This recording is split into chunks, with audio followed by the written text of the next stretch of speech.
Badua go nemi cover Ewenyigba TV jogan pomo wana ochile dabala jonshi yemi apado piele kadeje sibe atanga akademienti le Germany gbata du koma haka le yema pebunya joy ko baka miesi le yanjo do piemenemia ma achoy ajare yavala chi nemi enye nate agboye me Peter ye anozima hanya veno de besare ika akpomile le miapa ajogan pomo wana ojijaru nyama ika atro asile nyemo dan dokata antinam le egbe nyajo pe akpaji kadeje sibe Nusilis Ewe English Dictionary nyajo pe ika damgena finyarana do bawla te besare ika nele ka finemia agaranya joma ma akpro akwatu ngodo nyaope akpaji nemi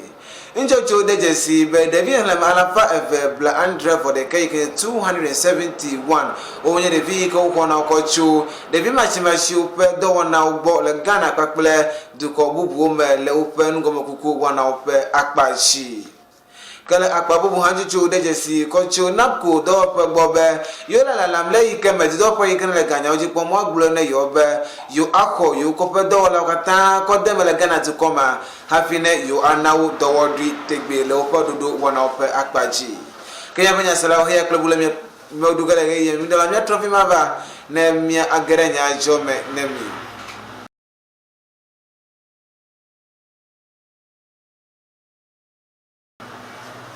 Akobe mi reka privilege ke mi daje sinu silit ebe English na do pia iko la magwada na nyaponya ajo kana mi agaranya ajo mi en makai ke mi ano la mesenyo op akpaji nemi injo jo le je sideme ko chu global cancer report nyenjo tware iko wona da le apototrosia apototro hemagodo ko kude cancer do le pa wona unti kala nyataka kai ko ba ko do mie gbo pa akpaji a ola na mi le gomesebe le Ghana du come le tetrine apa pa play bla evie dodo wana wakatama dolale ike odejesi kenye cancer dolale amagboto pumiema yenye akpe bla evevo ene kle ashige 24,009 le Ghana to come kaje chu dejesi be la mahlema akpe bla evevo ene kle ejivo mo domia akpe we aton la fa eni kle eve 15,802 onya mere ike bu pa gbokoto cancer dolale pe no gbegble wana ope asime ko na mi se gombe le no fi akpe we aton kle ejivo no buopa gba cancer dolale nyeni ke adeflope no baklale ike upe ayiku kaklope jito a adefuno le dudu yepe akpaji ke fiebe breast cancer liver cancer cervix cancer hena prostate cancer ye adefuna novia le upe la mesenyo upe akpaji kala mai kenye ngono la ne cancer do pepe jikwa ike le Ghana du come kenye apono Beatrice wa fi ade ko globe le dono koji le Ghana du come do nu ike ujebe wo anno yipakple agahoba yikoda sile internet dono kojido wala yikebe resource and logistics yiko jeba wo anno dukosi amenya mi ike etemle meme ike na be cancer dolale dada le Ghana dukoma esesen alegbegbe kala doctor Beatrice na be afanya noa eji ike wo dem be kude breast cancer alo normal pe cancer dolale pe akpajia edi efuna nyanu alegbegbe ike na be na nyebe taflaje na no fofu ike breast cancer lentia to anonana de vima hena ebandudu nya opa akpaja de via ha tenga ko cancer dolale akoto nyanu mape enome kala apono Beatrice penya onu kokokua ana mi se ko mebe leika mi no pa ko be klo enye kan 2018 cancer dolale enye ni ke teyiji bada sinepa ko be kli bla evie leika mi otende jesi le amehleme akbe bla evie kwakla ejifo womuti kana mi se ko mebe ko kuda world cancer day nye hemagodo pa cancer dolale pasai ka wudu na ko na nfefie eduaja akohlo no eduaja ko kude cancer dolale akpajia ana mi se ko mebe le Ghana to come dodo gade wano to me ko la message ko do ene yekana le la message jipom le Ghana to come ke Ministry of Health Ghana Health Service,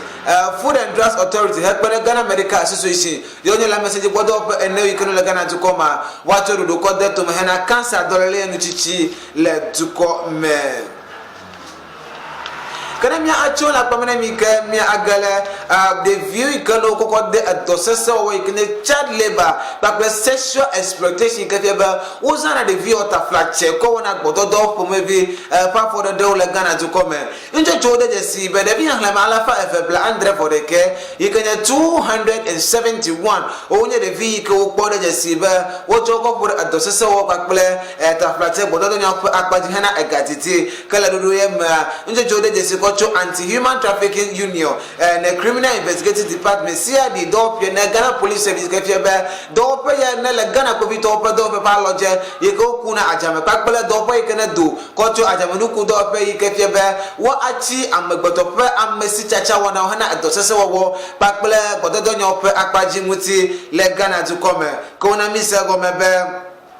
le review pakpajia na elenkure amanhleme bla andre fo aton onye jila alo amai ko le tadene de vi ko uzan ko gere Ghana to come hana edewo wo ko na mi se go mebe le Nigeria bata to come o ten kala de vi bla enefo enenti le Ghana to come kala Burkina Faso bla efo eve kala do ye pakpaji o na mi se go mebe Mali vijiji wo me ene o gere Ghana to come hana do sese wo alo de fio pa do se kakple amesi chacha le gadidi monu pakpaji le bododo nyope wona wume ko de jesi Gabon vijiji wa me eve hekpere Sierra Leone vijiji de kanuti ikapebe anti-human trafficking union wonya mere ke wo jagba ike wo le de vio le again uto me kokoro pa for de wona unti ko na mi se go mebe le pakpebe kuli bla evieva ya o kele de vi le me ala fa de kabla and for the cake 141 victims ikapebe le 2021 via de vi kano pokele adosese wo kakple bododo hana agadi wana akbajia mama le alapaji bla sheke mama eve ikenya 92.2% le Ghana to come ko na mi se go mebe le ikama yo tende je sire mi na mala pa tombla ni vo eve ikenya 382 ikena ede alapa eve bla andre for ka alo 271 le ema mamle susie wonya Ghana bijiju iko kokko de edosese wo pakple amesi chacha 103 le bododo nyope akpaji kama ikenya ngono la parentito ne do pa na le ajamanu kunya oji komble Ghana ko vito pa do pe CID criminal investigation department do bia wona mi se go mebe to aforada ikene assistant superintendent of police ASP William Ayariga o de goglo mutia ana mi se go mebe do la to me plesu sube no vi okata na agojeje ekuko no le do yema na yo akulo ko ide ponu ka ASP Ayariga eji o de mebe kude do yemutia yo ko nyale no bi o awunti ye ka wole ponu vela ponu le ko mukuko wona wo kwaklo na abondo dro de tito ikapebe nyachora mangu awo ama andre wonye de vi ko pora do sesa wo alu chat le barudo pakpaji ikade vi wo ma ato awo ko de sexual exploitation ikapebe ko de vi ko le bododo pa asicham le Ghana duko men Nyamanya sala okene mi akwa apota ne mi kwakle nyadzɔdzɔwo le evegbeme pakpaji yikamia no do bi panya o me ne mi kura do yikene duklo ha yikene le siji ne New Patriotic Party NPP atiklinye duklo ha gblo yikene le Ghana duklo pro yikangono la nana ado danko akufo ado hekpede okwere to Dr. Mahmudu Bawumia pafo yikene o de chopa pebekle we andra yiko choru ko de to mebe wo ati adowodunu alo adoma wodunu le Ghana duklo unemployment rate for now adidia njojo de jesi be le do ikono ko de to hana Nations Builders Corps yekwe ko mi yoba napko how boy ko ko do wodi ko da sineso yoba what on ope agbata gododo nyaji pom hafi wo ano do dim no le Ghana to come ke jo de jesi ko to pa agbalance ground yikenye the National Secretariat and Nations Builders Corps napko how boy bobe happy na you are not do wodi you po do wala le Ghana to come enye ba do pa yikene le Ghana oji pom le Ghana to come ke Ministry of Finance wana ya kakareji be yo la claro be ya ko no vi ole edome